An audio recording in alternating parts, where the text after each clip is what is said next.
नमस्कार दोस्तों, स्वागत है आपका सिविल रिवाइंड यूट्यूब चैनल के सेकंड लेक्चर में, जहां हम आज का टॉपिक पढ़ेंगे परमेबिलिटी।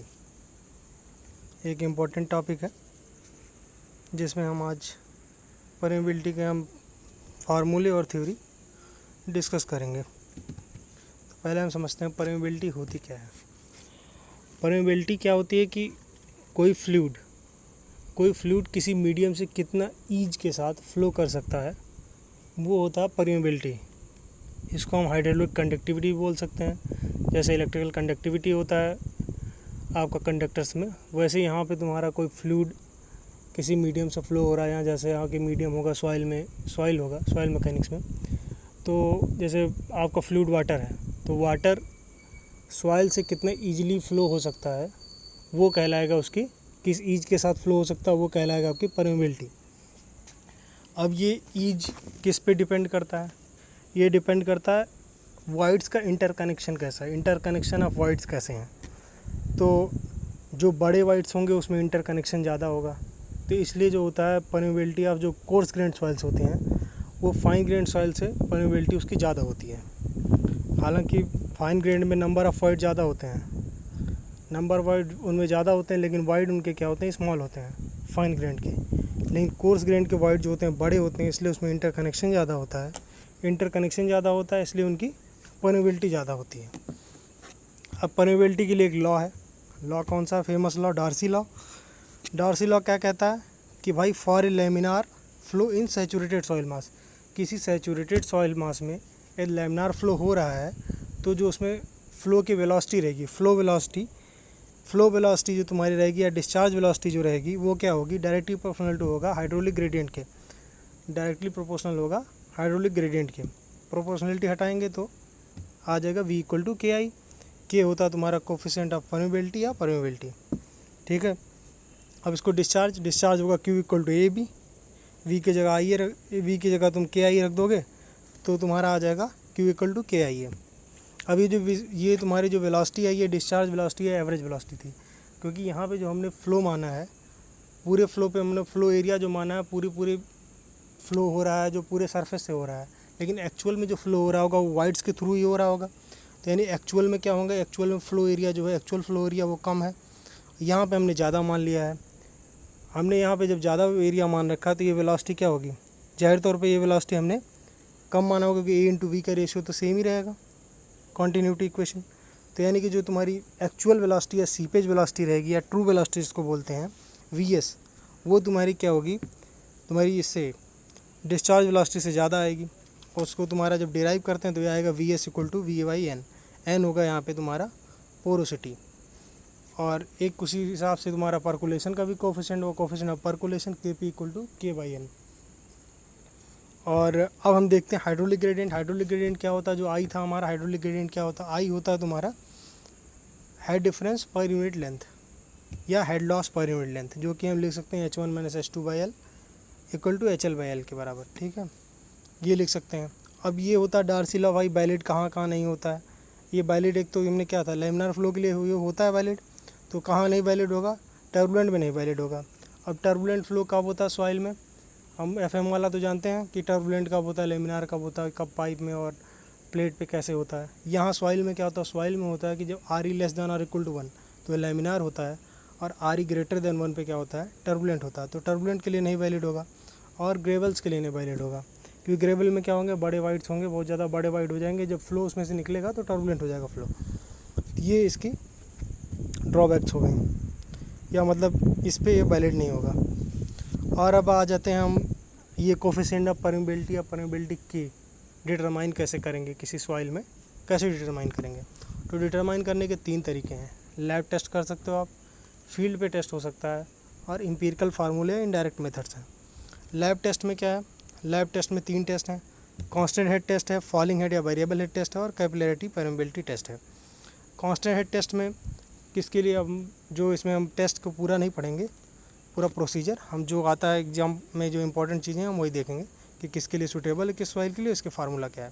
जैसे कांस्टेंट हेड टेस्ट होता है, कांस्टेंट हेड टेस्ट तुम्हारा सूटेबल होता है कोर्स ग्रेन्ड सॉइल के लिए, कांस्टेंट कोर्स ग्रेन्ड सॉइल के लिए, falling head test fine grained soil के लिए।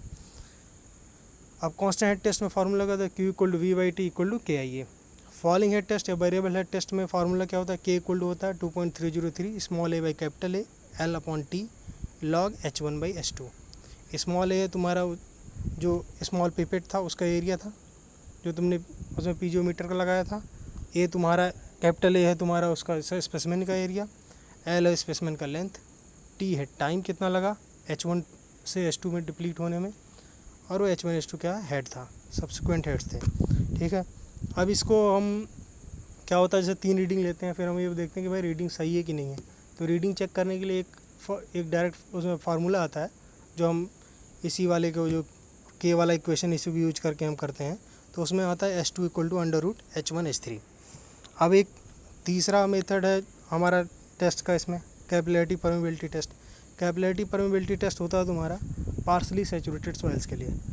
इसमें क्या फार्मूला क्या होता है, x2 square minus x1 square upon T2 minus T1 equal to 2KU upon SN into under root into H0 bracket में H0 प्लस SC।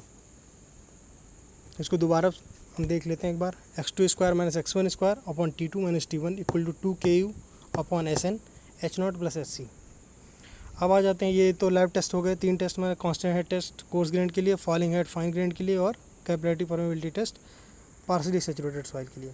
अब आ जाते हैं इनडायरेक्ट मेथड्स में। इनडायरेक्ट मेथड्स में जो इंपॉर्टेंट है वही वाली चीज़ हम देखेंगे, उनके फार्मूले क्या हैं और क्या है यूज। तो पहला है कोजनी-कारमान इक्वेशन, जो बहुत इंपॉर्टेंट इक्वेशन है कोजनी-कारमान। कोजनी-कारमान इक्वेशन का फार्मूला क्या है, के इक्वल टू 1 अपॉन के gamma upon mu of fluid into E cube upon 1 plus E into D square. दोबारा बोल लेते हैं, के इक्वल टू 1 अपॉन के gamma by mu of fluid E cube upon 1 plus E into D square. अब ये D square को हम और भी टर्म में ले सकते हैं, स्पेसिफिक सरफेस एरिया के टर्म में भी ले सकते हैं। जैसे स्पेसिफिक सरफेस एरिया क्या होता है, surface area per unit volume. Spherical के टर्म में ये जो आता है निकल के आता है, यहाँ सरफेस एरिया की जगह सरफेस एरिया रख दोगे, 4πr², वॉल्यूम की जगह रख दोगे वॉल्यूम, तो तुम्हारा आ जाएगा ये तुम्हारा 6/d आ जाएगा स्फेरिकल के लिए। और अदर्स जहाँ पे ऐसा होता है कि मतलब एक ए सीव लगी है, ए नंबर की सीव लगी है, नीचे बी नंबर की सीव लगी है, ए से पास हुआ बी पे रिटेन हो गया, वो दोनों सीव नंबर तुम्हें नोट कर लिया। अब उस पे जो रिटेन हुआ उस वाले का तुम्हें निकालना है स्पेसिफिक सरफेस एरिया, तो उसका फार्मूला होता है 6/√AB। AB क्या है, वो दोनों सीव साइजेज हैं। तो अब क्या है, SS इन्वर्सली प्रोपोर्शनल है डी के, तो यानी क्या हो जाएगा, फार्मूला उसको लिखोगे तो के इक्वल हो जाएगा 1/k gamma by mu of fluid E cube upon 1 plus E into 1/SS square. ठीक है, डी है तुम्हारा particle size of soil medium था। अब आ जाते हैं दूसरे इक्वेशन पे, दूसरा है एलन हेजन इक्वेशन। एलन हेजन इक्वेशन होता है के इक्वल टू 100 D10 का स्क्वायर, के इक्वल टू 100 D10 का स्क्वायर। अब यहाँ D10 तुम्हारा होता है, D10 क्या होता है, इफेक्टिव साइज होता है पार्टिकल का, या particle size corresponding to 10% finer. ये वैल्यू तुम सेंटीमीटर में रखोगे, तो क्या आएगा सेंटीमीटर पर सेकेंड में। अब तीसरा इक्वेशन होता है कंसोलिडेशन इक्वेशन। कंसोलिडेशन इक्वेशन में होता है K equal to CB/MB gamma W। K equal to होता है तुम्हारा CB/MB गामा W। इसकी वैल्यू तुम्हारी जो आती है यूनिट मीटर पर सेकंड में आती है। अब हम देखते हैं फील्ड मेथड्स। फील्ड मेथड्स में 2 मेथड होते हैं, एक होता है पंपिंग आउट टेस्ट कर सकते हो या पंपिंग इन टेस्ट कर सकते हो। पंपिंग इन टेस्ट होता है सूटेबल होता है स्मॉल एरिया ऑफ इन्फ्लुएंस के लिए, और पंपिंग आउट टेस्ट जो होता है वो होता है हमारा सूटेबल होता है लार्ज एरिया ऑफ इन्फ्लुएंस के लिए। अब पंपिंग आउट टेस्ट में भी अनकन्फाइंड एक्यूफर है तो उसमें डिफरेंट फार्मूले हैं, कन्फाइंड के लिए डिफरेंट फार्मूले हैं, और दोनों में दो थीम्स थ्योरी का एक अलग फार्मूला, ड्यूपिट का अलग फार्मूला। थीम्स ने क्या किया, ड्यूपिट ने क्या किया, दोनों का हम देख लेते हैं अंतर क्या है दोनों के फार्मूले में। अंतर ये है कि थीम्स ने तुम्हारे एक पंपिंग बेल था, मेन पंपिंग बेल था, पंपिंग बेल के अलावा उन्होंने 2 ऑब्जर्वेशन बेल लिए। उन दोनों ऑब्जर्वेशन बेल में उन्होंने ऑब्जर्वेशन नोट करी कितना हेड है, उसके हिसाब से उन्होंने दिया क्या कहते हैं अपना क्यू का इक्वेशन या के का इक्वेशन, दोनों को इंटरचेंज करके आप निकाल सकते हो। तो थीम्स का उसमें क्या फार्मूला अनकन्फाइंड के लिए क्या आता है, क्यू इक्वल टू पाई के H1 square minus H2 square upon ln R1/R2। और कन्फाइंड के केस में आ जाएगा Q equal to 2πkV H1 minus H2 ln R1/R2। यही ड्यूपिट के लिए क्या हो जाएगा, ड्यूपिट ने क्या किया, ड्यूपिट ने भाई कोई बहुत ज़्यादा मेहनत नहीं की, उन्होंने क्या किया, एक ऑब्जर्वेशन उन्होंने पंपिंग बेल पे ले ली और दूसरी ऑब्जर्वेशन उन्होंने ले लिया एट रेडियस ऑफ इन्फ्लुएंस पे, एक ले लिया। रेडियस ऑफ इन्फ्लुएंस पे तुम्हारा टोटल हेड h होगा और तुम्हारा पंपिंग बेल में तुम्हारा जो हेड होगा स्मॉल h होगा। तो इनका अनकन्फाइंड का फार्मूला निकला Q इक्वल टू पाई के h square capital H square minus small h square upon ln capital R upon small r। और कन्फाइंड के केस में निकला 2 पाई KB capital H minus small h upon ln capital R upon small r। अब draw down एक चीज़ क्या होता है, draw down होता है कि मतलब कितना वो नीचे गया, कितना डिप्लीट हुआ उसका लेवल पहले अपने इनिशियल लेवल से पंपिंग के बाद। तो S इक्वल टू होता है capital H minus small h और S1 equal to H capital H minus H1, S2 equal to capital H minus H2। तो S1 S2 के टर्म में भी इस फार्मूले को लिख सकते हो आप। उसके बाद हम क्या करते हैं, फैक्टर्स, कौन कौन से फैक्टर अफेक्ट करते हैं परमेबिलिटी को, ये फैक्टर्स इंपॉर्टेंट है, ये पूछे जाते हैं। जैसे साइज ऑफ पार्टिकल है, size of particle directly affect कर रहा था, हम शुरू में ही देखे थे कि भाई कोर्स ग्रेन्ड वाले जो पार्टिकल थे उनमें क्या थी, परमेबिलिटी ज़्यादा थी। और हमें इससे इस वाले फार्मूले से हमें डायरेक्ट पता चल रहा है, कोजनी-कारमान इक्वेशन से भी, कि K directly proportional to D square. तो साइज ऑफ पार्टिकल का डायरेक्ट रिलेशन हो गया कि भाई कोर्स ग्रेन्ड है, यदि बड़ा साइज का पार्टिकल है सॉइल के तो तुम्हारा उसका परमेबिलिटी ज़्यादा होगी। स्पेसिफिक सरफेस एरिया का क्या है, स्पेसिफिक सरफेस एरिया के भी हमने देखा था फार्मूले से ही कि K इन्वर्सली प्रोपोर्शनल टू होता है SS स्क्वायर के। और बाकी इसका थ्योरी ये है कि surface area, specific surface area आपका ज़्यादा है तो रेसिस्टेंस ज़्यादा लगेगा उस पर फ्लो के, तो फ्लो को ज़्यादा रेसिस्ट करेगा तुम्हारा सॉइल, तो क्या होगा, परमेबिलिटी उसकी कम होगी। वाइड रेशियो के साथ कोई ऐसा डायरेक्ट रिलेशन नहीं है ऐसा, लेकिन K होता है directly proportional to EQ/1 + E, जो कि तुम्हारा आता है कोजनी-कारमान से ही। बाकी फ्लूइड प्रॉपर्टी से क्या रिलेशन है, देखो कोजनी-कारमान यहाँ पे बहुत इंपॉर्टेंट रोल प्ले कर रहा है। K डायरेक्टली प्रोपोर्शनल क्या होता है, गामा/म्यू ऑफ फ्लूइड। अब भाई तुम ये चाहो कि भाई मुझे ऐसा परमेबिलिटी चाहिए तो फ्लूइड पे ना डिपेंड करेगी, तो उसके लिए एक नया टर्म आया एब्सोल्यूट या इंट्रिंसिक परमेबिलिटी K0।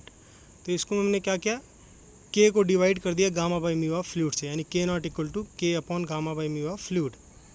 तो ये आ जाएगी एब्सोल्यूट या इंट्रिंसिक परमेबिलिटी आ जाएगी। अब भाई पूछता है कि परमेबिलिटी पे टेम्परेचर का क्या फ़र्क पड़ता है। तो जैसे टेम्परेचर बढ़ाओगे तो जो लिक्विड होता है, लिक्विड्स में क्या होता है, टेम्परेचर बढ़ाने पे विस्कोसिटी घटती है।